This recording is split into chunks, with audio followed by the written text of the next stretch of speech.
Welcome to another special edition of Sports After the Game here on ABC 22. Of course, there was one big game today. The game. All the players said, throw out the records in this one, and you need not look farther than last year's game when Michigan nearly stunned Ohio State in the Big House. Ohio State looking to stay alive in the college football playoff. Michigan hoping to ruin that and become bowl eligible.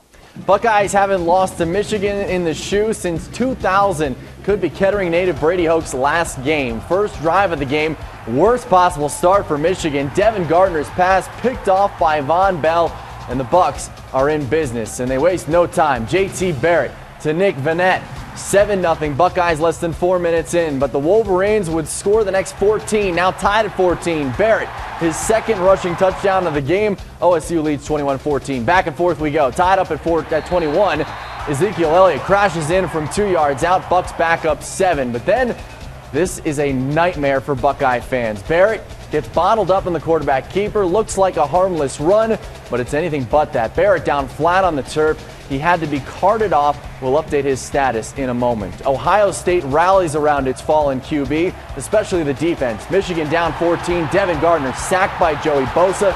Darren Lee there, scoop and score, 33-yard return. Bucks go on to win 42-28. Urban Meyer now 3-0 against Michigan. For those of you who grew up in the state of Ohio, this is the game. And there was a saying one time that said, you can lose every game other than this one. Once again, I don't buy that, but that's the way we approach this game, and our guys are going to enjoy this, but they know what's ahead of them. It hasn't even really hit me yet. It'll probably hit me later on tonight or something. But it was a great win. My teammates, that's the way I want to go out in the shoe. I can't imagine being around a better fan base than this. But the win does come at a major cost. We showed you the injury of JT Barrett. It will end his season. OSU announced Barrett fractured his ankle, will have surgery tomorrow. Barrett finished with school record totals of nearly 3,800 total yards and 45 touchdowns responsible for. That means it's next man up, which is Cardale Jones. We lost a Heisman candidate today. JT Barrett. We got to go, and we got a lot of confidence in the guy that's going to be doing it. His name's Cardale Jones. He's been here for, I think, 120 years. He's been here for a while. He practices. He's going to get all the reps. It's a huge opportunity, but it's also a huge challenge for him. And, I don't think I could shed any light on what that's going to be like for him. I mean, maybe a guy like Pat, Pat's done it, and I can't imagine the type of pressure he's going to be feeling.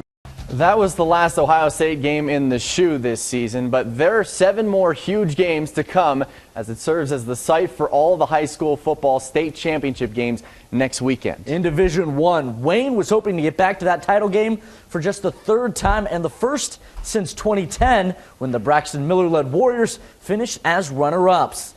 Now, Wayne was taking on Moeller at Mason tonight. Last time they met, it was in the playoffs in 2012. Crusaders won that meeting, but in the second quarter, top 22 selection, Tyree Kinnell punches it in from a few yards out to put the Warriors on top 7-6. Late in the half, less than 3 minutes to go, Demetric Trice finds Matt Wilcox over the middle, breaks the tackles, and he is gone.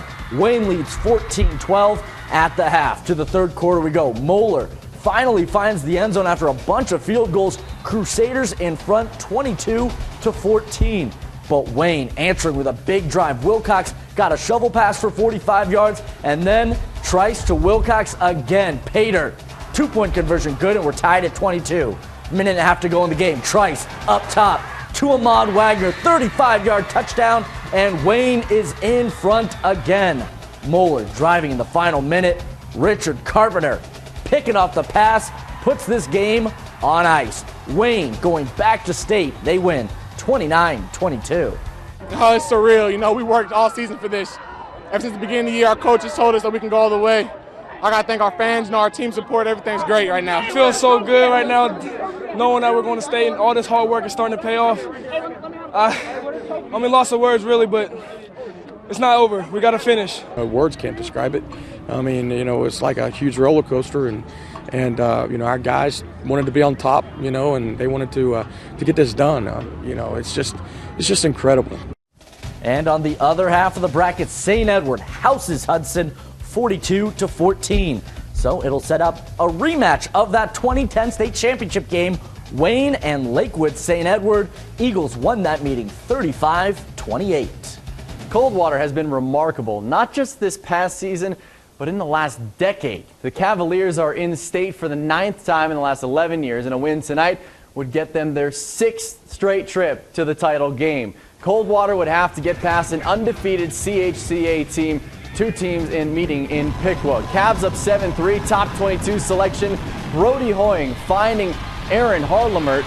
Great run after the catch here. 14-3, Coldwater on top. Ensuing possession, Coldwater defense comes up big.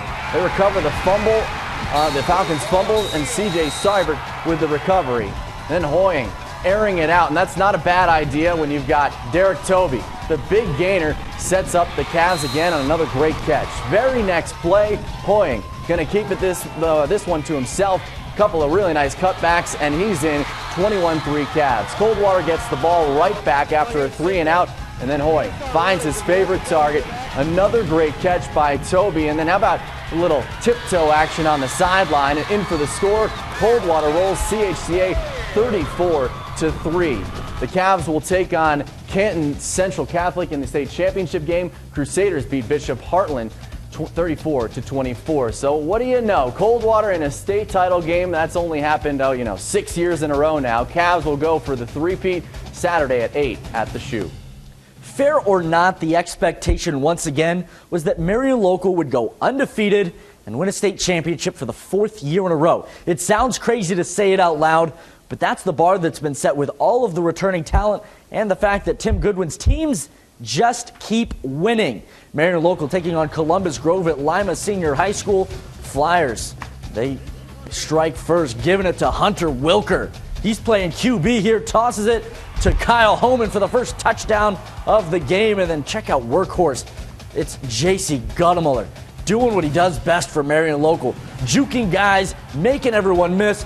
49 yards, end zone, 14-0 lead early in the first quarter.